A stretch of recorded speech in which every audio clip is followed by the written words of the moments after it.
ઓમ શાંતિ.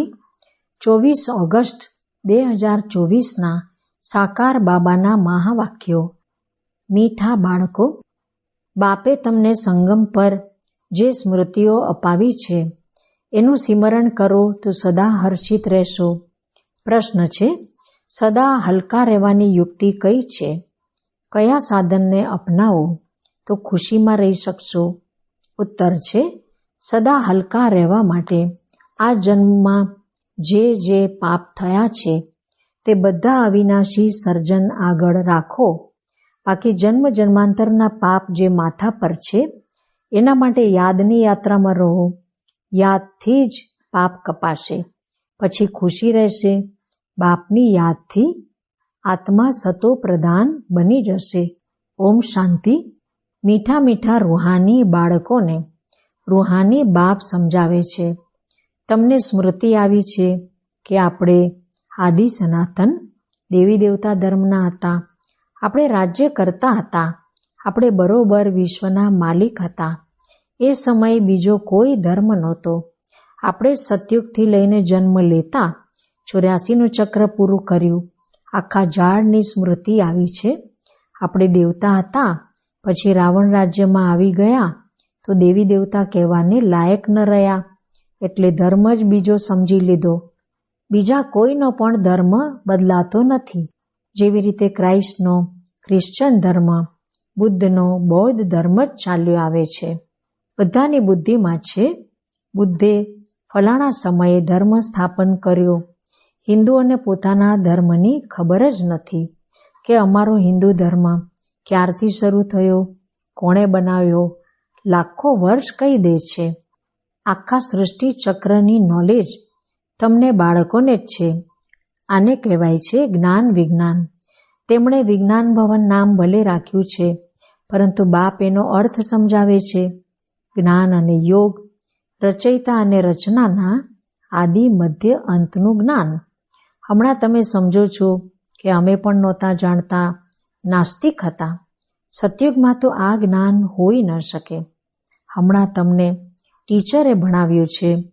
ભણીને તમને રાજ્ય ભાગ્ય મળે છે, કારણ કે તમને રહેવા માટે નવી સૃષ્ટિ જોઈએ. આ જૂની સૃષ્ટિમાં તો પવિત્ર દેવી દેવતા પગ રાખી ન શકે. બાપ આવીને તમારા માટે જૂની દુનિયાનો વિનાશ કરી નવી દુનિયા સ્થાપન કરે છે. આપણા માટે વિનાશ જરૂર થવાનો છે. કલ્પ કલ્પાંતર આપણે આ પાઠ ભજવીએ છીએ. બાબા પૂછે છે કે પહેલાં ક્યારે મળ્યા છો?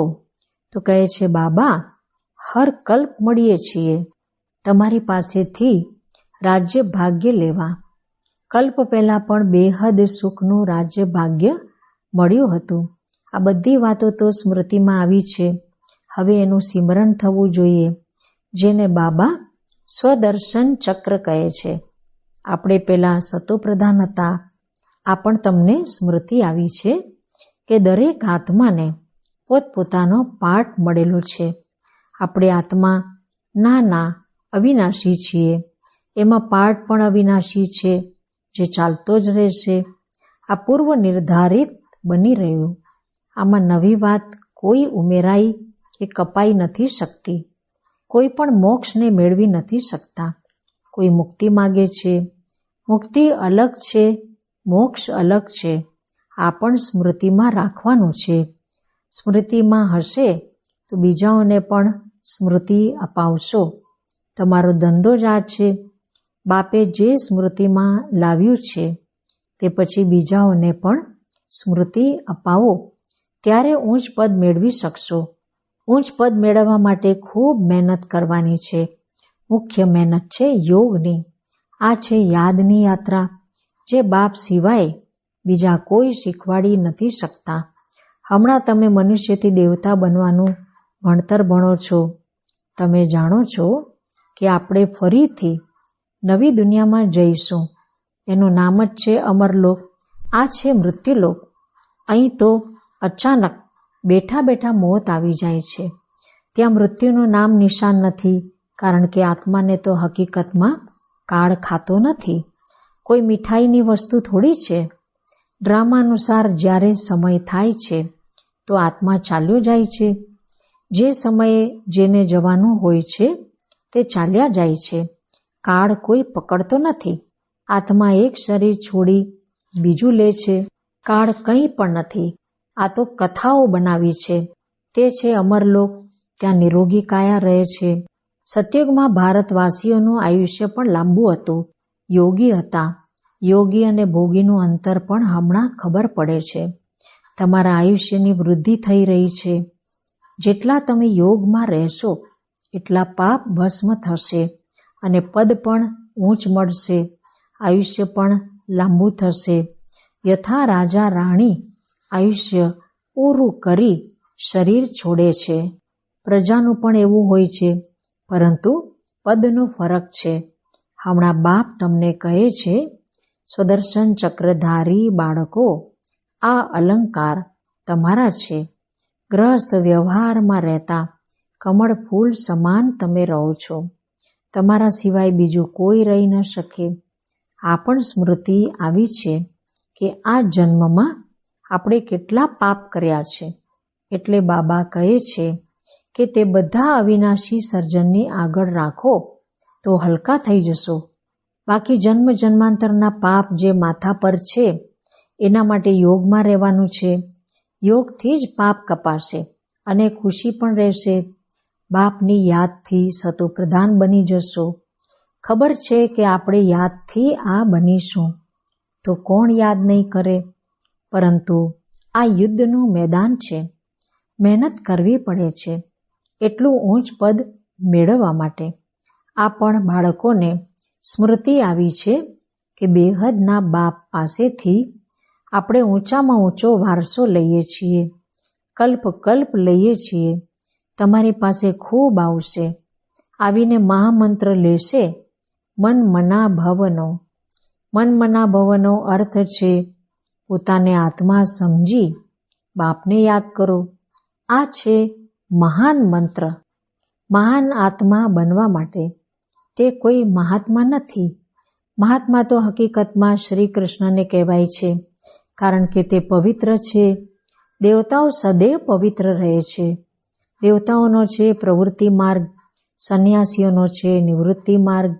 સ્ત્રીઓ તો ધક્કા ખાઈ ન શકે. આ બધી હમણાં કળિયુગમાં ખરાબી થઈ ગઈ છે. સ્ત્રીઓને પણ સંન્યાસી બનાવીને લઈ જાય છે. છતાં પણ તેમની પવિત્રતા પર ભારત થમી રહે છે. જેવી રીતે જૂના મકાનને ચૂનો વગેરે લગાવાય છે તો જાણે કે તે નવું બની જાય છે.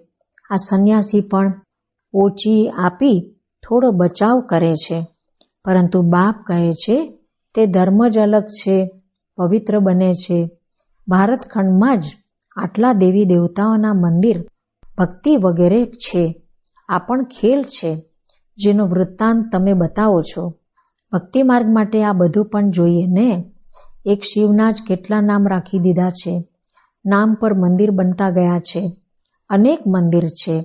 કેટલો ખર્ચો થાય છે. મળે તો પણ અડધા કલ્પનું સુખ છે. બસ ખૂબ પૈસા લગાવે છે. મૂર્તિઓ તૂટી ફૂટી જાય છે. ત્યાં તો મંદિર વગેરેની જરૂર જ નથી. આ પણ હમણાં સ્મૃતિ આવી છે કે અડધો કલ્પ ભક્તિ ચાલે છે, અડધો કલ્પ પછી ભક્તિનું નામ નથી. બાપ કેટલી સ્મૃતિ અપાવે છે આ વેરાયટી ઝાડની. ફક્ત કળિયુગની આયુ 40,000 વર્ષ છે. પછી તો ક્રિશ્ચન વગેરેનું આયુષ્ય પણ ખૂબ વધી જાય. બાપ સમજાવે છે ક્રિશ્ચન ધર્મની આટલી જ લિમિટ છે. આ જાણે છે ક્રાઇસ્ટને તો આટલો સમય થયો છે, ફલાણાને તો આટલો સમય થયો, ધર્મ સ્થાપન કરીએ, પરંતુ પછી જશે ક્યાં આ ખબર નથી. કલ્પની આયુ જ લાંબી કરી દીધી છે. હમણાં તમે જાણો છો કે આ તો વિનાશની તૈયારીઓ થઈ રહી છે. એમનું છે સાયન્સ, તમારું છે સાયલેન્સ.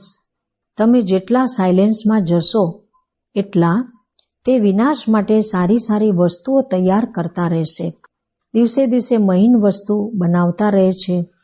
તમને અંદર ખુશી થાય છે. બાબા તો આપણા માટે નવી દુનિયા બનાવવા આવ્યા છે. તો હવે આપણે જૂની દુનિયામાં થોડી રહીશું. કમાલ છે બાબાની. બાબા તમારી સ્વર્ગ સ્થાપન કરવાની તો કમાલ છે. હવે તમને બધી સ્મૃતિ આવી છે. એ તો રચયિતા અને રચનાના આદિ મધ્ય અંતને જાણતા જ નથી. તમે જાણો છો. તમે કેટલી રોશનીમાં છો. મનુષ્ય તો ઘોર અંધકારમાં છે. ફરક છે ને? જ્ઞાન અંજન સદગુરુ દિયા, અજ્ઞાન અંધેર વિનાશ. ભક્તિવાળા જ્ઞાનને નથી જાણતા. હમણાં તમે ભક્તિ પણ જાણો છો તો જ્ઞાન પણ જાણો છો. બધી સ્મૃતિ આવી છે.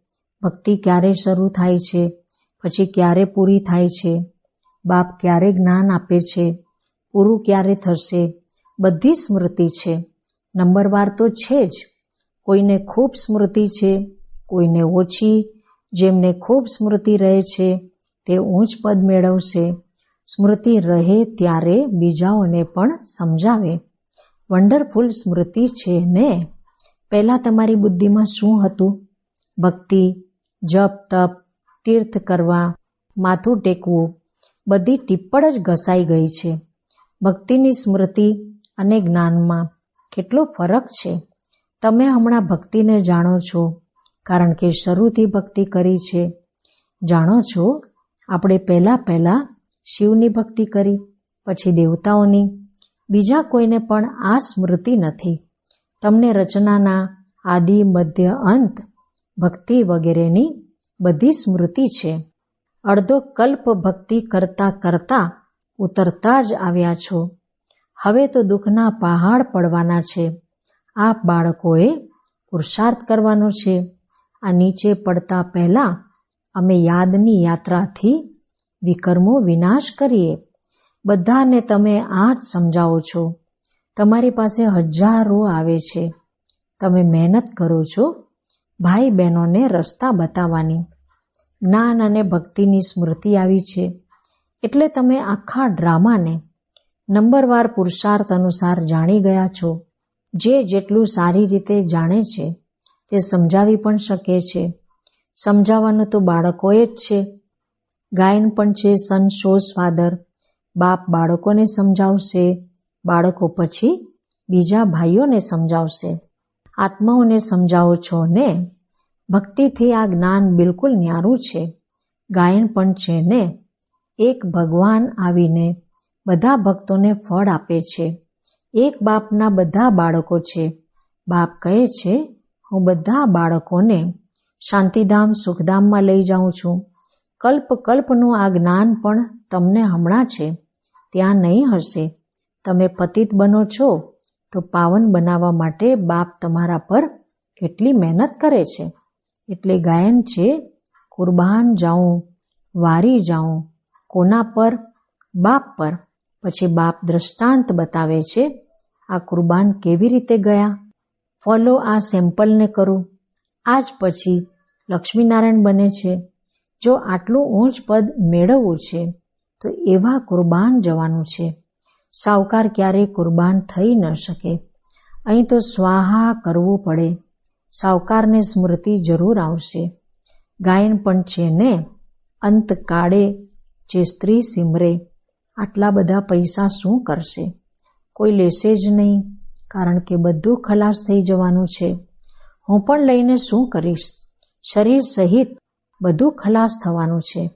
આ મોએ મર ગઈ દુનિયા. આ ધન વગેરે કંઈ પણ નહીં રહેશે. બાકી ગરુડ પુરાણ વગેરેમાં તો રોચક વાતો લખી દીધી છે ડરાવવા માટે. બાપ કહે છે, આ શાસ્ત્ર વગેરે છે ભક્તિ માર્ગના. અડધો કલ્પ ભક્તિ માર્ગ ચાલે છે. જ્યારે રાવણ રાજ્ય હોય છે, કોઈને પૂછો રાવણ ક્યારથી બાળો છો તો કહેશે પરંપરાથી. અરે, પરંપરાથી તો રાવણ હોતો જ નથી. ખબર જ નથી તો કહી દે છે પરંપરાથી. આપ બાળકોને હમણાં સ્મૃતિ આવી છે. રાવણ રાજ્ય ક્યારથી શરૂ થાય છે? રચયિતા રચનાના રહસ્યને પણ તમે સમજો છો. હવે બાપ કહે છે, બાળકો મા મેકમ યાદ કરો તો પાપ કપાય. એકબીજાને આ જ સાવધાની આપતા રહો. હરવા ફરવા પરસ્પર જાઓ તો પણ આ વાતો કરો. આખો ઝુંડ તમારી આ યાદની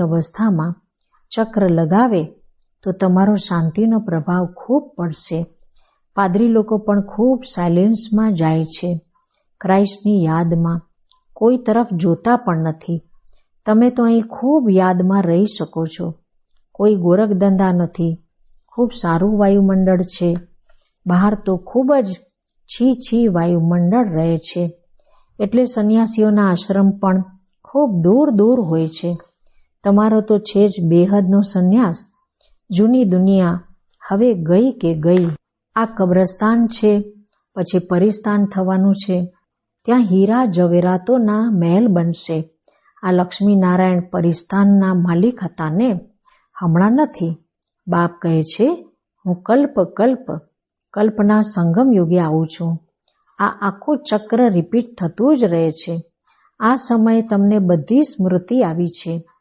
જ્યારે બાપે સ્મૃતિ અપાવી છે, પહેલાં કંઈ પણ બુદ્ધિમાં નહોતું. આ સ્મૃતિના નશામાં જ્યારે રહેશો તો કોઈને આ ખુશીથી સમજાવી પણ શકશો. સ્મૃતિમાં રહેતા તમારે ઘરબાર સંભાળવાના છે. અચ્છા, સદા સ્મૃતિના નશામાં રહેવાવાળા મીઠા રૂહાની બાળકો પ્રત્યે માત પિતા બાપ દાદાના યાદ પ્યાર અને ગુડ મોર્નિંગ. રૂહાની બાપના રૂહાની બાળકોને નમસ્તે. રૂહાની બાળકોના રૂહાની બાપને નમસ્તે.